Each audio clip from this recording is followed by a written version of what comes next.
The Sports Cubicle. But the bottom line is this. The state of Illinois and the city of Chicago have to do what's best for the taxpayers. And the Chicago Bears need to do what's best for the Chicago Bears. The hope is that they can find something down the middle that is beneficial to not only the Bears organization on and off the field, but also the taxpayer, which is the fan that are filling up those stadiums and buying all that merchandise. That's who they owe it to. The Sports Cubicle. Sunday nights at 9 on WCBT. The Sports Cubicle. Economics professor at Smith College, Massachusetts, Andrew Zimbalist. When Chicago is approached, or Illinois is approached for new public funds to build yet another stadium, it shouldn't be, hey, this is going to be an economic boom for the city. It's not going to be. It should be, how much is it worth to us culturally to keep these teams here? The Sports Cubicle with Mike Mercado, Devin Tingle, Dan Marver, and Paul Chivari. Sunday nights, 9 p.m. on WCPT. So here you go. He's gotten hit throughout the rest of the game, and it's hurting more enough. Comes down to one last play, and it's going to be getting longer by the second. You're all the way back at the 30-yard line. Now you can step into it. Here comes the Hail Mary with the game on the line. Here comes the Hail Mary with the game on the line, and the ball is caught.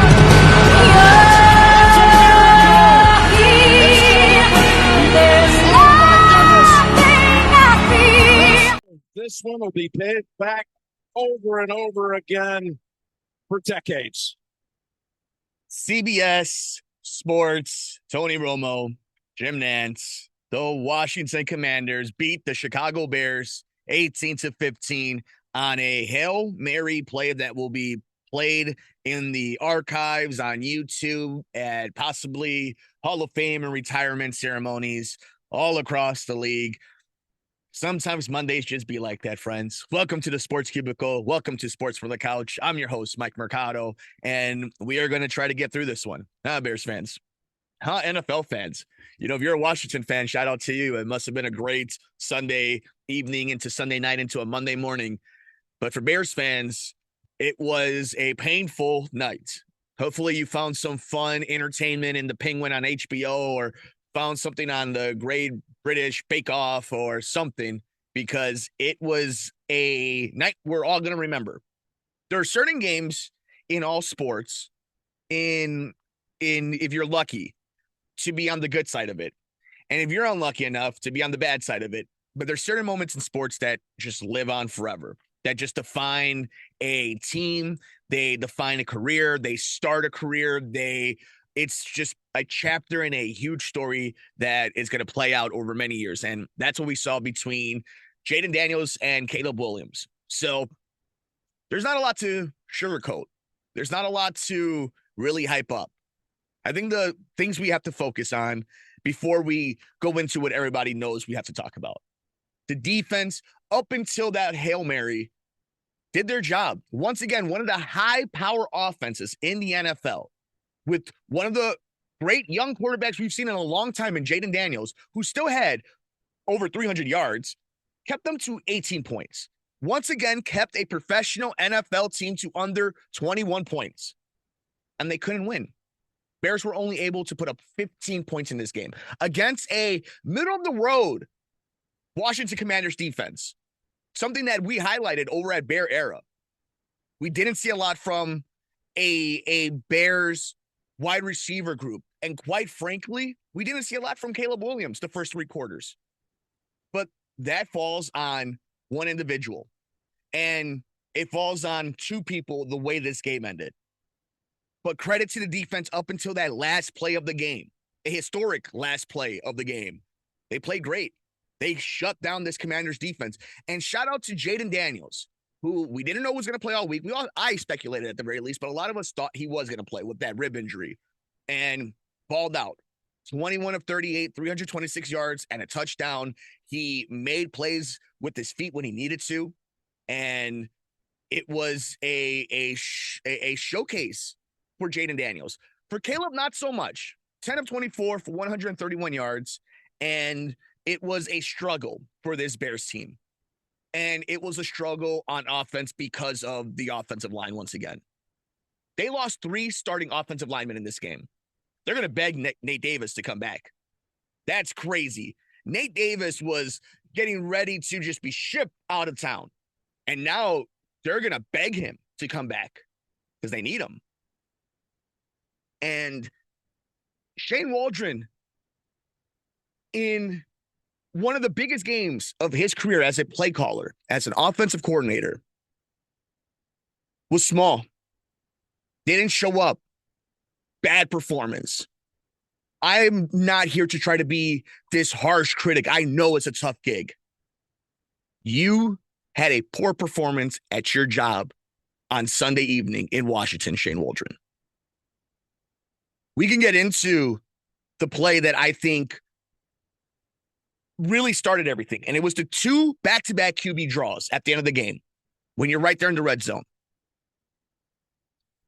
Never forget what this Bears team, Ryan Poles specifically, invested in this offense. Keenan Allen, Cole Kmet, DeAndre Swift, DJ Moore, a high draft pick on Rome Odunze. 2 QB draws back-to-back. Now, I get it, depending on game time situation. I'm not opposed to it. Back-to-back in a must-have. And then the Kramer goal line carry, trying to get cute. In what universe, in what world do we live in where Shane Waldron, this Bears team in general, has earned the right to play cute football? Maybe against Carolina and Jacksonville, you could have tried some stuff. You were losing in this game. You did not have a lead in this game until there were 20 seconds left. And you wanted to play cute.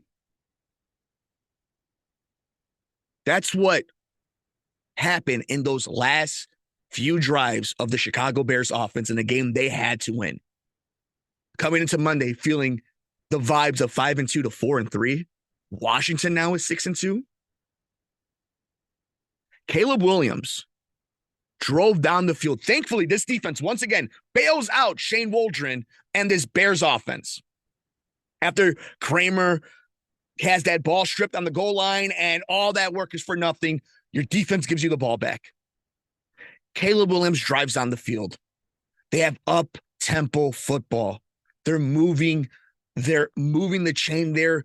There's just an energy to them that we hadn't seen all game, that we know Caleb loves, that we know most young quarterbacks love, that we know almost any starting NFL offense loves. High tempo, fast tempo, moving. And their wide receivers, yeah, go figure. The high investments in DJ Moore, Cole Kmet, Keenan Allen, and a Rome Odunze paid off in that drive. They made plays. Keenan Allen gets a call, a pass interference in his favor, and you punch it in. Despite everything in this game, all the horrible play calling, undisciplined football, you found a way when the game mattered once again that your rookie quarterback, thanks to that defense, had the ball in his hand with a chance to win. That's been the case for this Bears team all season long. And this time he delivered for you. Roschon Johnson gets that ball in the end zone. You have the lead. All you need to do is keep a miracle from happening, and you win this game. You steal one from Washington, and you get ready for Arizona. But what happens? This bend, don't break defense by this mastermind defensive coordinator, now head coach, and Matt Eberflus. You're watching this happen. You know the only way that Washington can win this game is clock management, getting out of bounds, right? And how's the only way you do that? What is the only way we've ever seen from playing NCAA football, Madden, playing Pop Warner, all the way to this moment? What is the one thing we know when you're trying to save any time of clock that you have on offense? Your wide receivers are going to go, what? Out of bounds, right? To the sidelines.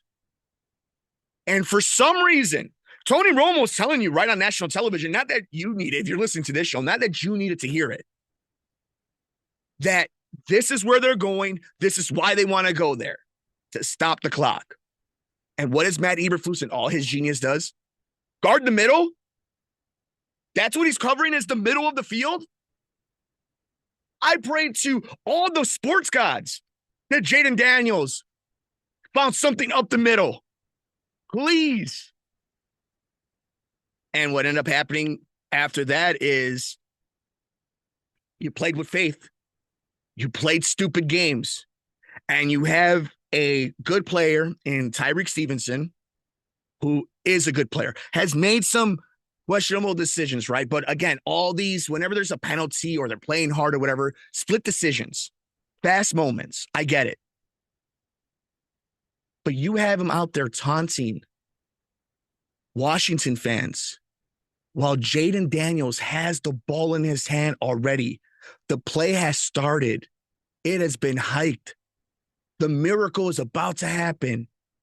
And he is badgering fans.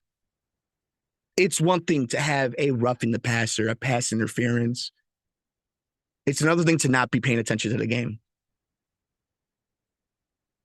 It's another thing to not be focused in the most crucial moments.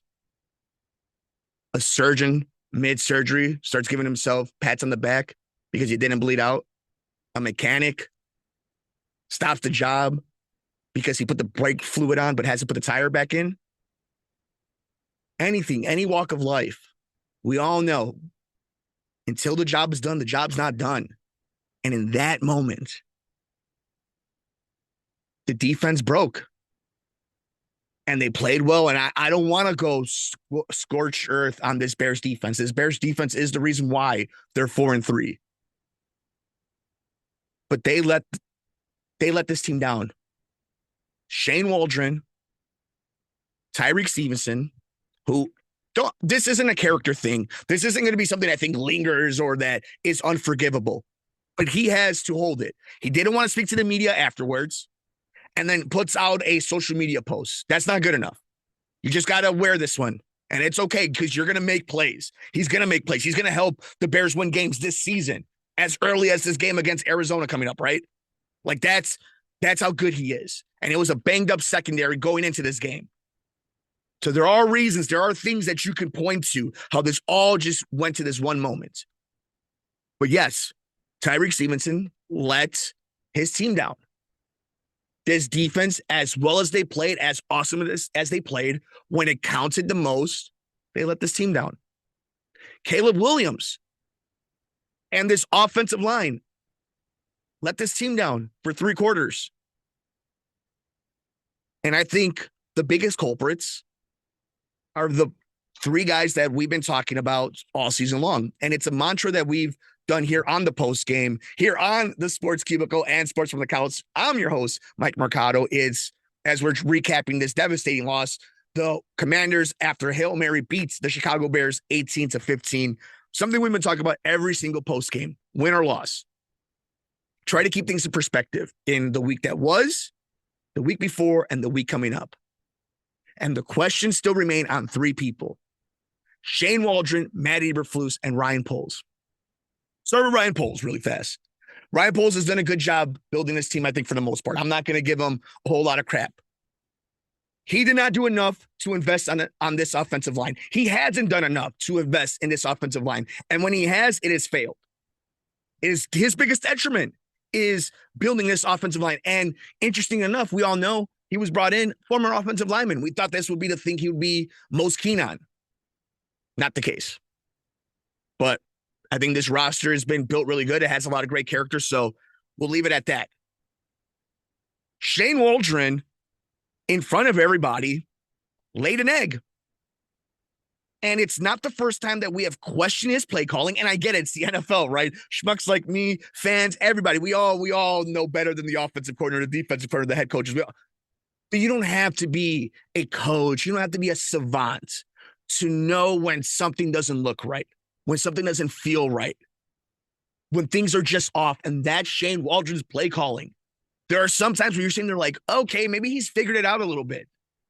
But for some reason, this bye week went right back to trying to play cute games Win football games. Look, if this was Caleb Williams' third year in the season, you've done a couple things, you're trying to figure stuff out, you understand the value of a certain game, a certain drive, cool. You're all on probation right now. More specifically, Matt Eberflus and Shane Waldron. Eric Washington, you're cool. So it was a dud. And finally, Matt Eberflus. This is supposed to be a defensive guru, and this is supposed to be the leader of men. But in game, and look, at Matt Eberflus seems to be that. The team rallies around him. They respect him. He's a good dude, and he does know defense. But in game, he is not a good head coach. And we saw it in this moment. Didn't take a timeout in that final drive when Jaden Daniels is about to make history. And more importantly than trying to just set his team up in the proper positions, because they still had all their timeouts, right? I believe so. I believe they had all their timeouts still. He defensively schemed incorrectly twice. And then because of that, a chance for a miracle happened, and it came. And now you're 4-3. And now you're 4-3, and the entire feel, the vibe, the emotion is different now for the Bears. There isn't. If the Bears had won this game, I would still be coming into this post game with a lot of critiquing of what I saw.